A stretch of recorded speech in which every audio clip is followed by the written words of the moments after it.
for requesting that I review the 2005 film Batman Begins. Now this would be the beginning of what would be a trilogy of Batman films that I dare say has defined the way Batman looks and behaves for more than the past decade.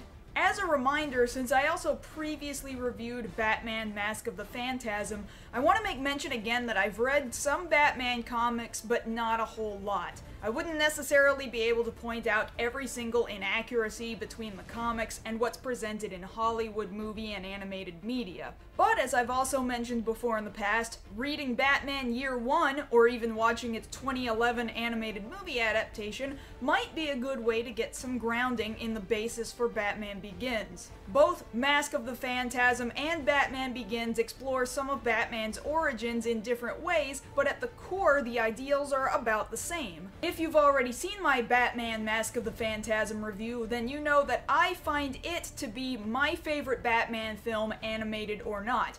However, that's not to say that all good Batman media watching stops there. While not all is perfect with the Christopher Nolan Batman universe, I think it would be a totally competent starting point for anyone who's just trying to get into Batman for the first time. And seeing as how Batman's origin hadn't truly been touched upon in previous Hollywood Batman films, they could have done a whole lot worse. By now, the whole thing seems very cliched and tired, but this execution was relatively artfully done, and while the film diverts from comic lore in some small places here and there, it's obvious that the creators understood where it came from in the first place.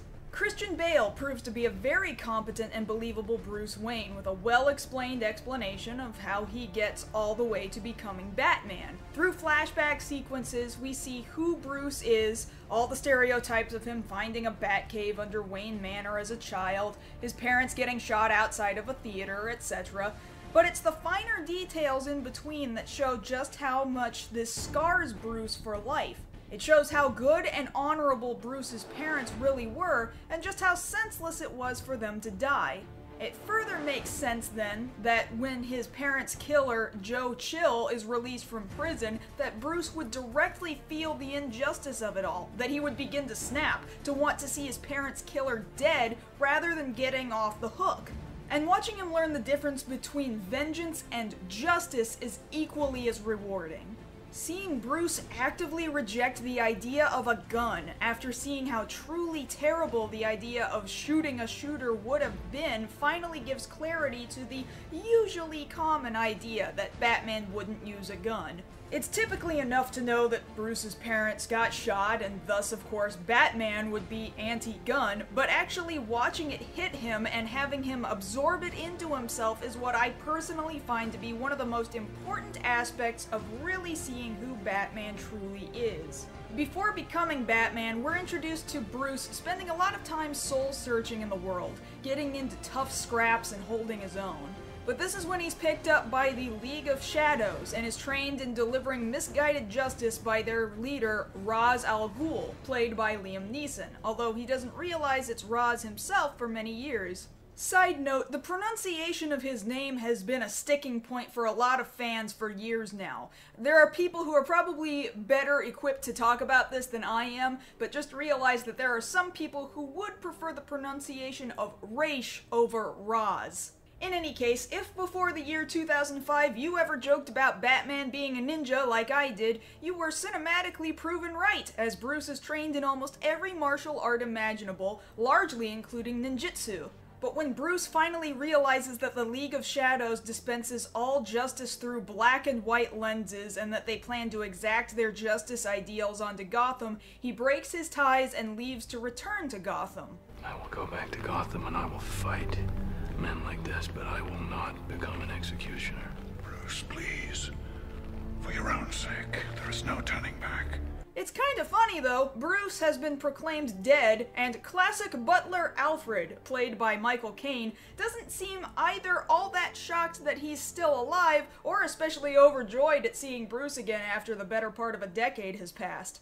Granted, Alfred has had to be a second father figure to Bruce, so maybe by now Alfred is familiar enough with the kind of antics Bruce can come up with for him to practically roll his eyes and say, "Oh, typical Bruce." But I'm sort of just making that assumption, and I don't always like when a movie makes me assume rather than making an explanation, unless it's clear that the movie wants you to think about something.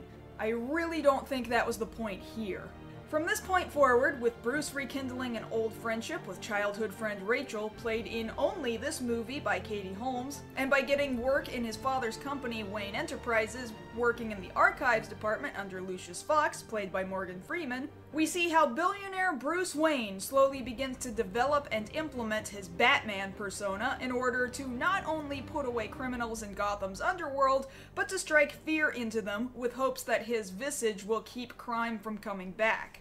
Watching it all come together is mostly rewarding and set at a pretty decent pace.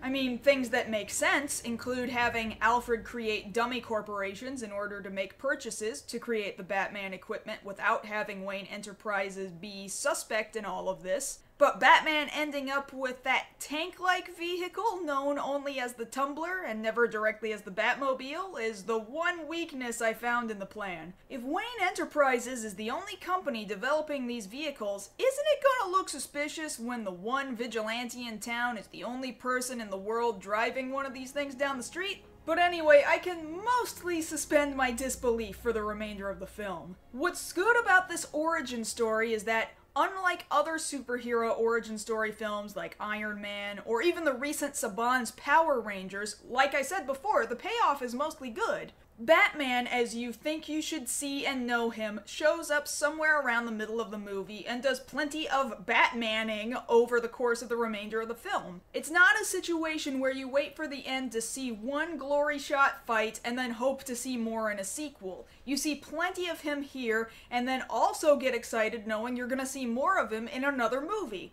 This Batman has great, mostly believable functionality. The suit, while at first was jarring back in 2005, when you see it in action, looks great, and the voice Bruce uses to be Batman is pretty good, at least in this first movie.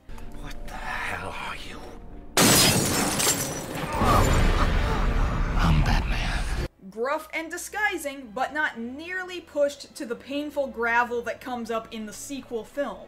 Batman creates a creepy yet functional relationship with Jim Gordon, played by Gary Oldman, who's currently still working as a sergeant on the police force. And while Bruce believes his biggest problem to be mafia boss Carmine Falcone, it soon becomes evident that someone else is pulling the strings in town to put all of the most dangerous criminals into Arkham Asylum rather than directly into prison. While Cillian Murphy as Jonathan Crane wears what is perhaps, in personal opinion, one of the more silly-looking versions of a scarecrow costume with nothing more than a burlap sack on his head, the implementation of this version of Scarecrow is otherwise pretty well executed. The illustration of Crane's hallucinogen that causes you to see your worst fears is depicted well and fits the image of the universe that's been characterized up until this point in the film. I suppose with that having been said, it makes a little more sense why we don't see a stringy man dressed up in a full Scarecrow costume. If you have a hallucinogen, I guess you don't need it.